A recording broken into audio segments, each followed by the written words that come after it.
अहमदाबाद में plane crash, हादसा या साजिश, एनआईए की एंट्री के क्या है मायने। पहले गुजरात एटीएस ने ढूंढा डीवीआर, फिर एनआईए ने लिया घटना स्थल का गहन जायजा। एक नहीं 8 एजेंसियां जांच में जुटी, साजिश की आशंका क्यों, सुनिए भयंकर दावा।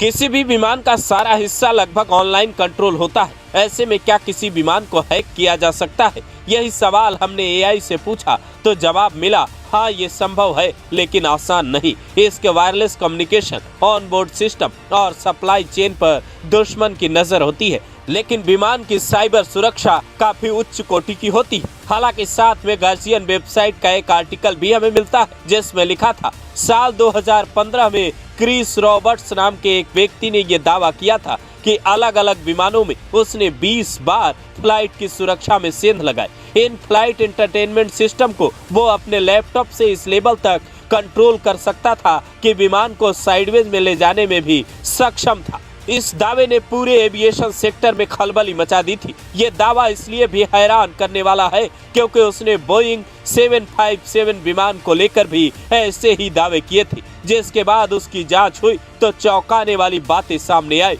चूंकि अहमदाबाद वाला एयर इंडिया का विमान भी बोइंग कंपनी का ही था और वो विमान अचानक से उड़ान भरते ही क्रैश हो गया। वो अपनी तय ऊंचाई पर पायलट की लाख कोशिशों के बाद भी नहीं पहुंच पाया। इसलिए ऐसी आशंका जताई जाने लगी कि यह हादसा या साजिश कुछ भी हो सकता है। फ्लाइट हादसे की जांच करने वाली समितियां इस बात को मान कर चलती है कि जांच में कोई भी एंगल नहीं छूटना चाहिए। शायद यही वजह है कि अहमदाबाद घटना की जांच में एक नहीं बल्कि 8 एजेंसियां लगी है। पहली है एनआईए यानी नेशनल इन्वेस्टिगेशन एजेंसी, दूसरी है एटीएस यानी एंटी टेररिस्ट स्क्वाड, तीसरी है गुजरात पुलिस, चौथी है एएआईबी यानी एयरक्राफ्ट एक्सीडेंट इन्वेस्टिगेशन ब्यूरो, पांचवी है डीजीसीए यानी directorate general of civil aviation, छठी है यूकेएआईबी यानी यूनाइटेड किंगडम की एयर एक्सीडेंट्स इन्वेस्टिगेशन ब्रांच, सातवीं है एनटीएसबी यानी यूनाइटेड स्टेट्स की नेशनल ट्रांसपोर्टेशन सेफ्टी बोर्ड, जबकि 8वीं और आखिरी है एफएए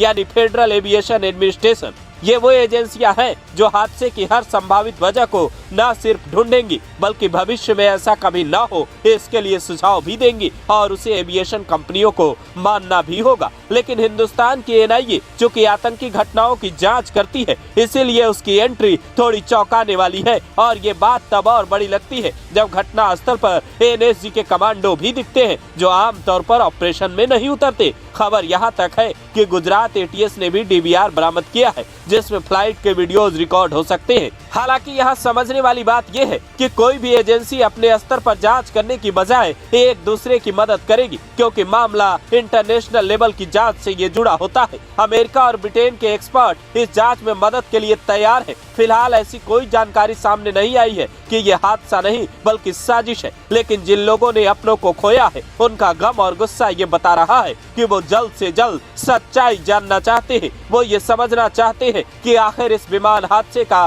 गुनाहगार कौन है, किसने अपनी जिम्मेदारी सही तरीके से नहीं निभाई। हालांकि विमान हादसों की जांच में कम से कम 5-6 महीने का वक्त लगना आम बात है। फिलहाल राहत की बात यह है कि जिस हॉस्टल से विमान टकराया था उस हॉस्टल की छत से ब्लैक बॉक्स मिल चुका है और उसी में वो सारे राज दबे होंगे जिनसे पता चल पाएगा कि विमान के अंदर कोई गड़बड़ी थी या बाहर से कुछ टकराया था। विमान हैकिंग का जिस व्यक्ति ने दावा किया था, जांच के बाद उसके दावे को बोइंग कंपनी के अधिकारियों ने झूठा करार दे दिया था। हालांकि उसके दावे ने एविएशन सेक्टर में लंबे वक्त तक खलबली मचा रखी थी। हालांकि जिस एविएशन सेक्टर में सब कुछ ऑनलाइन जुड़ा होता है वहां साइबर सुरक्षा पर ही करोड़ों अरबों खर्च होते हैं। फिर भी हैकिंग की आशंका पर भी जांच हो सकती है, क्योंकि इस घटना से 2 दिन पहले ही अमेरिकी खुफिया एजेंसी के पूर्व अधिकारी सारा एडम्स ने चेताया था। उन्होंने लिखा था, भारत की धरती पर कोई बड़ा हमला होगा, ऐसा हमला जिसकी कल्पना भारत ने कभी नहीं की होगी, जिसकी प्लानिंग अफगानिस्तान में चल रही है। विमान बोइंग कंपनी का था जिसे अमेरिकी कंपनी अमेरिका में ही तैयार करती है। CIA अमेरिका की खुफिया एजेंसी है। ये महज इत्तेफाक है या साजिश, ये पता करना होगा।